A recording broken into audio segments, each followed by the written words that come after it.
Ini tidak menjadikan orang lebih hati-hati kepada keduanya, bahkan merebak dan berbagai hal. Maka karena itu saya akhirnya lebih memilih karena subhat sangat banyak. Hipno dan NLP itu hanyalah salah satu cabang yang sekarang ini banyak populer di kalangan para asatidzah. Ya artinya yang orang awam juga banyak, tapi orang-orang yang tampaknya ngaji pun banyak. Saya jadi teringat ketika saya datang ke sebuah ma'had, yang ma'had ini harusnya kencang gitu ya, tidak jauh lah dari sini, walaupun masih perlu waktu lebih dari 1 jam, berapa jam. Dan rupanya salah satu ustadz senior di ma'had itu hendak mendirikan rumah terapi hipno. Nah, lalu kami akhirnya bincang panjang sehingga sampailah kepada hal-hal apa sih yang secara fundamental itu keliru. Termasuk hal-hal apa yang menyebabkan orang itu mudah tergelincir. Yang mudah tergelincir itu misalnya keyakinan itu memang benar, hikmah itu milik mukmin yang tercecer. Tapi tidak setiap yang tercecer itu hikmah. Kotoran sapi juga tercecer ya.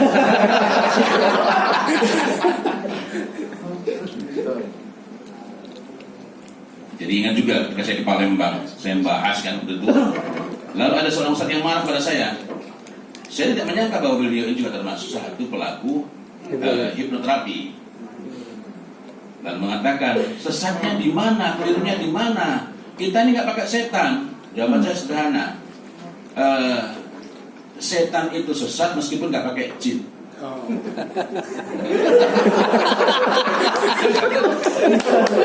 Allahu Akbar.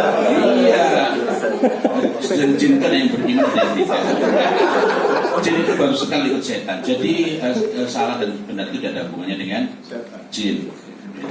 Hubungannya adalah dengan syaitan. Ya, lagi.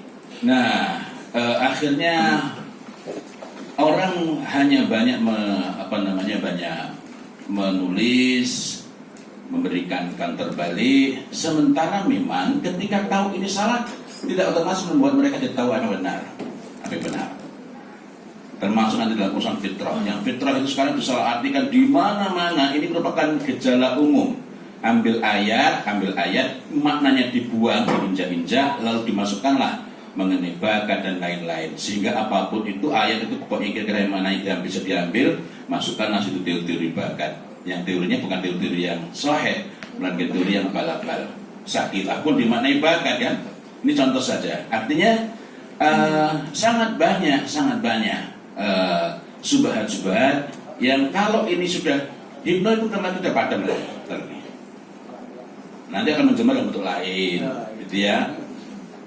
Atau nanti yang lebih kompleks lagi. Tetapi itu sesuatu yang sangat mudah untuk diambil, maka akan mudah juga untuk hilang. Tetapi subhatnya itulah yang perlu kita cermati. Nah, saya teringat suatu ketika ada yang datang ke rumah saya. Ada 2 jenis. Yang satu itu marah-marah dengan kritikan saya karena mengganggu bisnisnya. Lalu akhirnya minta waktu. Karena minta waktu maka saya sediakan. Ini datang baik-baik, menyampaikan baik-baik, saya sediakan. Kami waktu itu tiap hari Selasa malam kumpul-kumpul di rumah. Sebenarnya nggak ada namanya waktu itu, tapi akhirnya lama-lama menjadi masyhur, menjadi forum garasi. Semata-mata karena tempatnya di garasi rumah saya, gitu ya. Ya, nggak saya kasih nama. Lalu orang ini datang bersama timnya. Begitu masuk tanya, silakan ajukan pertanyaan, kami akan jawab. Saya sampaikan, saya menyediakan tempat ini untuk Anda karena Anda mau klarifikasi, sehingga yang perlu menjelaskan itu Anda. Saya nggak perlu bertanya. Kenapa? Karena hal-hal yang perlu kita hindari adalah bertanya. Sebab ketika kita bertanya, kita akan mendapatkan jawaban yang sempit sesuai dengan yang kita tanyakan. Kalau kita minta menjelaskan, maka mereka akan menjelaskan apa yang paling penting menurut mereka. Sehingga saya menolak untuk bertanya. Setelah mereka presentasi, baru saya tulis beberapa hal, saya ajukan beberapa pertanyaan, ya, sesuai dengan apa yang telah disampaikan. Ringkas kata, akhirnya hingga cukup malam, dari tengah malam, akhirnya mereka mengakui bahwa ini memang salah dan dari awal juga salah, ya. Tetapi pertanyaannya, tapi antum bersedia nggak menanggung hutang saya? Film Belanda. Karena untuk beli franchise ini, Ana artinya bukan orang yang nggak pernah ngaji gitu ya. Ana hutang bank. Dan totalnya waktu itu lebih dari 3 miliar. Saya mengatakan sebentar lagi training ini akan nggak laku lagi. Waktu itu trainingnya adalah aktivasi otak tengah. Tapi akarnya sama. Hipno NLP itu kan bisa dipingpong kemana-mana. Nanti ada hipno tafid itu ya sudah error itu. Iya, jangan setiap tafid itu mesti benar. Karena di antara tanda-tanda zaman fitnah adalah waqathrat qurra'ukum wa qallat fuqaha'ukum. Di zaman fitnah itu akan berlomba-lomba, akan sangat banyak sekali tempat-tempat orang itu mendirikan tempat-tempat untuk tahfidzul Quran. Tapi wa qallat fuqaha'ukum. Tapi semakin sedikit yang memahami agama. Dan di antara yang sedikit itu wa tufuqiha lil-din. Mendalami agama bukan untuk kepentingan agama. Yang di masa itu nanti di hadis yang lain kita akan menjumpai waqathrat qurra'ukum, dalam hadis yang lain katsirul khutaba wa qalilul fuqaha. Sehingga saya jadi ragu-ragu juga untuk masuk sini. Jangan masuk khutbah. Tapi untuk apa semua itu? Kenapa banyak khutbahnya? Fulus. Karena cara paling mudah dari fulus di masa itu adalah dengan menjadi penceramah. Saya jadi nggak enak meneruskan.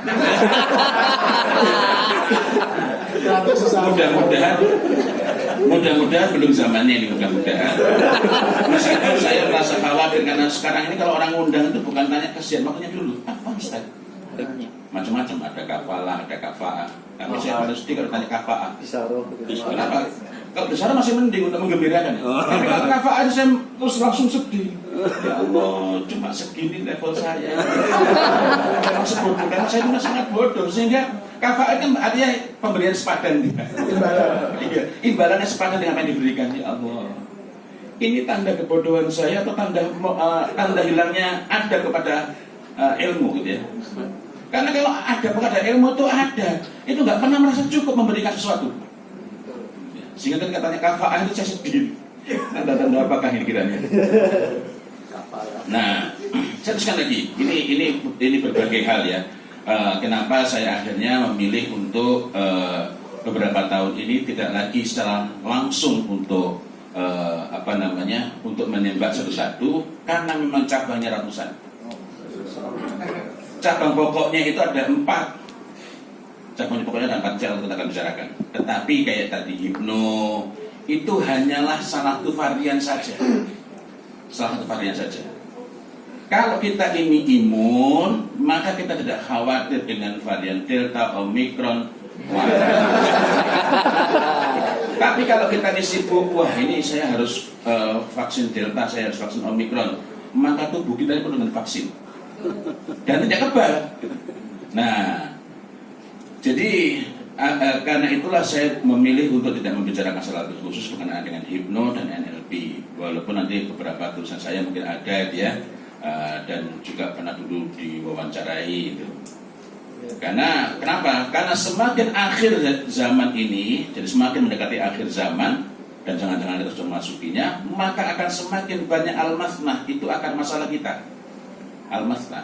Para sahabat radhiyallahu anhum bertanya kepada Rasulullah Muhammad sallallahu alaihi wasallam, apa al-masnah itu? Al-masnah itu adalah segala sesuatu selain kitabullah.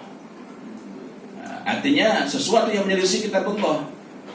Maka poin pokoknya bukanlah sesatnya hipno di mana, sesatnya NLP di mana, karena setiap saat bisa ganti baju, ganti kostum, ganti nama. Karena memang sifatnya luwes.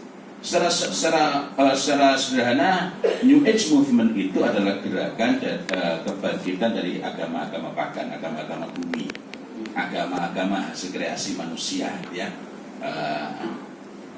Nah, jadi New Age sendiri memang pokoknya, karena nanti banyak sekali cabang-cabangnya, tetapi subhat itu nanti juga banyak dikreasi, apalagi untuk muslimin Indonesia.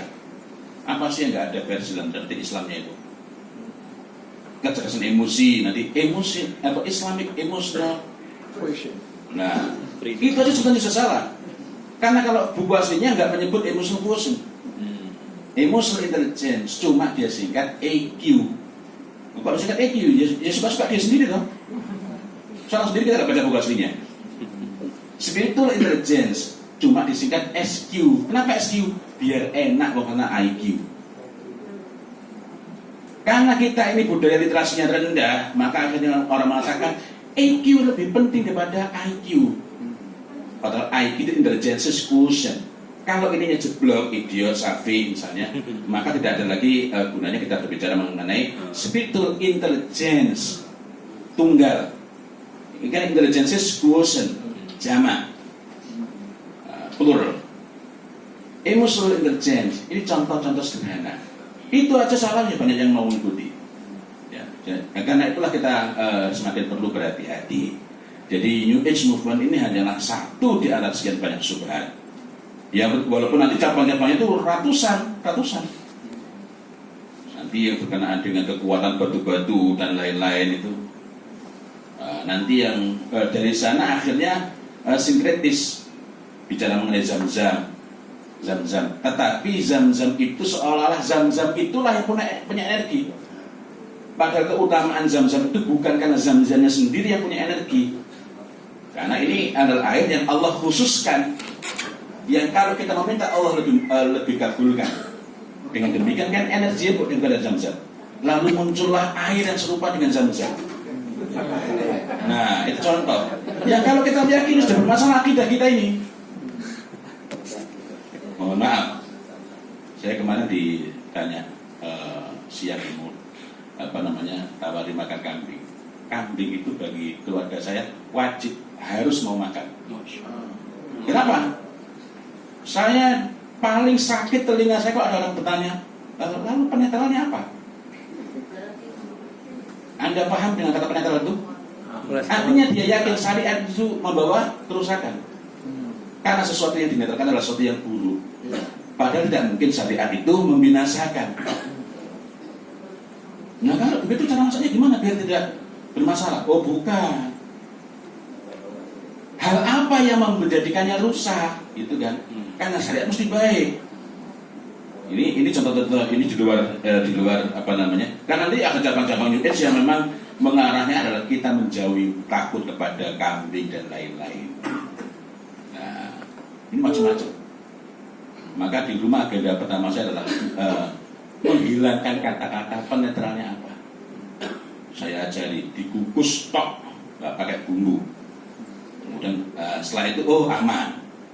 Ada seorang profesor sakit. Saya bilang, Prof, ini mumpung di Tanah Suci ini, Prof, dekat dengan tempat-tempat yang makbul kalau berdoa. Mari makan kambing sama saya. Kaget. Ya setelah saya ajak berpikir, untunglah dia masih mau berpikir dia. Akhirnya dia ngomong di situ. Akhirnya saya beli nasi biryani itu kambing dimakan berdua. Ternyata kok enteng. Jangan-jangan cuma di Tanah Suci. Syariat bukan di Tanah Suci, Prof. 2 hari kemudian saya ajak di Zam-Zam Tower itu nasi mandi kambing juga. Setelah itu dia pulang ketika mengawali kuliah sering cerita, menurut Ustaz saya, para kuliahnya bukan nggak ada hubungannya dengan kambing. Sebenarnya cuma ketemu waktu umroh itu. Sekarang jadi penggemarnya. Contoh-contoh sih, gitu ya. Nah, jadi New Age Movement itu hanyalah salah satu di antara sekian banyak subhat di antara berbagai ragam al-masnah, berbagai ragam yang akan terus bermunculan karena sesuai dengan hadis Nabi Muhammad SAW. Semakin di akhir zaman itu akan semakin banyak orang mengikuti al-masnah, sehingga semakin mendekati akhir dari zaman ini maka akan semakin banyak al-masnah. Nah, jadi kalau kita ini kesibukan kita lebih kepada ini salahnya di mana? Ini salahnya di mana? Tidak mengantarkan mustami'in kita, tidak mengantarkan teman-teman kita kepada apa yang benar. Nah, hal-hal pokok itulah yang perlu kita kuatkan. Karena itulah yang paling pokok adalah mengenali dengan kokoh acuan parameter pokok dalam perbedaan ini. Ada ungkapan yang sering disampaikan dalam berbagai majelis, tapi tidak menjadi cara berpikir. Amma ba'd wa inna asdaqal hadithi kitabullah. Itu kan, ini kerangka berpikir yang apa namanya, kalau kita pegangi betul, insya Allah tidak akan sampai kepada kita apa namanya virus-virus hipno NLP apalagi itu. Banyak sekali soal saya sudah nggak hafal ya.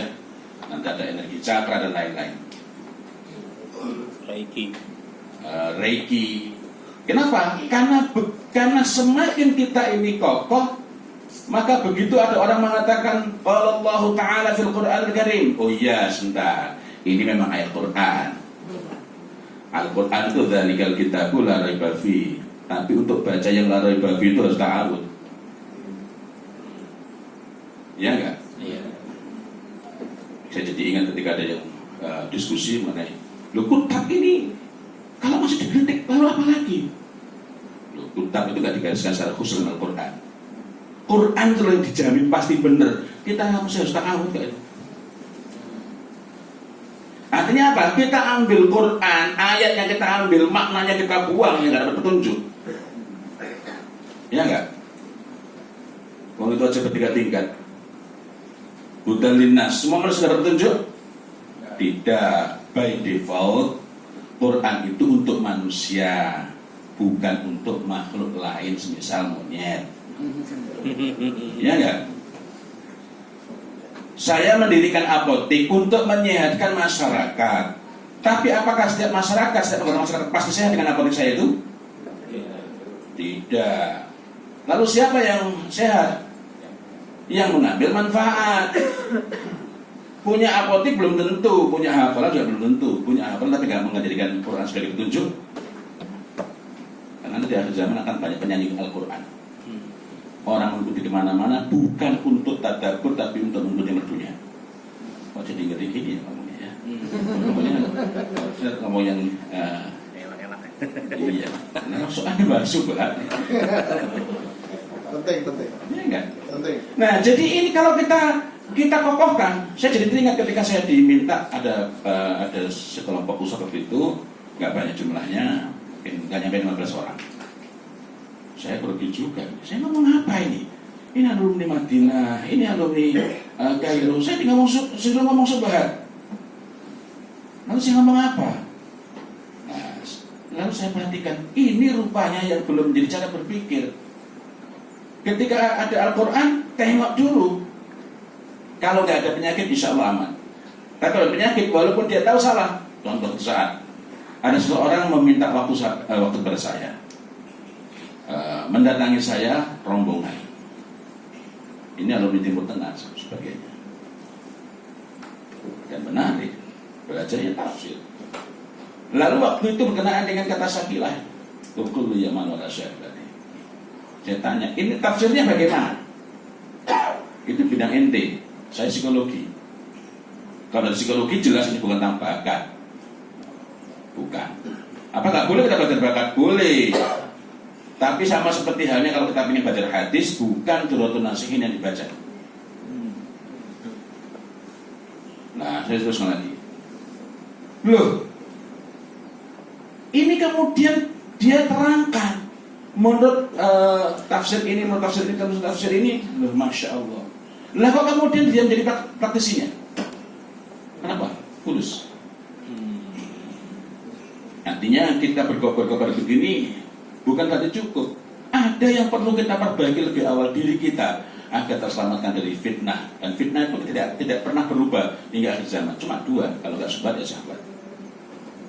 Ya. Ibnu Muljam aja bisa begini, kena dua-duanya ya. Ya kena fitnah syahwat, kena fitnah syubhat.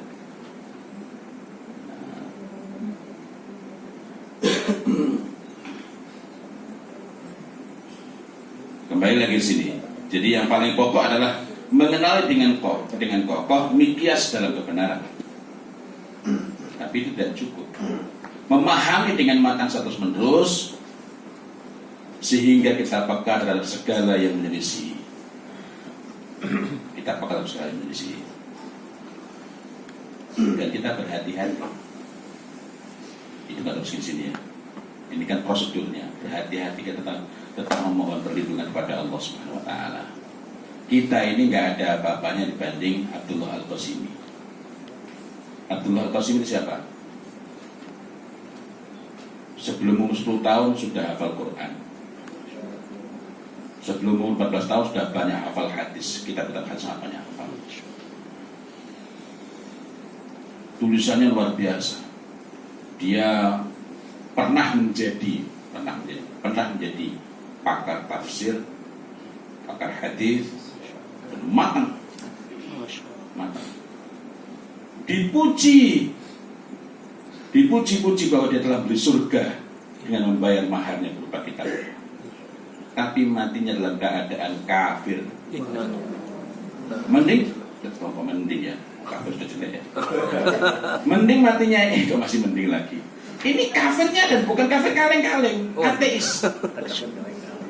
Bukan cuma Nasrani atau Yahudi, tidak, ateis. Yang pintunya dari sini. Ini di sini. Diperkuat lagi dengan syahwat kepada perempuan. Belum lama ini masih mutakhirin. Dia termasuk belum mutakhirin. Ya masih dia mampusnya tahun 96 apa? Modar. Iya. Artinya bahwa kita ini nggak ada apa-apanya dibanding dia. Nggak ada apa-apanya dibanding dia. Tapi ketika subhat kita biarkan masuk, maka yang digerogoti itu akidah. Dan akhirnya dia itu menulis kitab, berbagai buku membela ateisme dengan dasar dengan ayat-ayat Al-Quran. Coba. Kalau yang saya pernah tuliskan tragedi iman seorang hati, itu pintunya adalah hipno. Ketika saya ngisi di Dukhon itu di Qatar ya, Kotor, saya menyampaikan ternyata ada murid-murid beliau murid dia ya. Iya, jangan salah. Yang bersangkutan. Murid dia.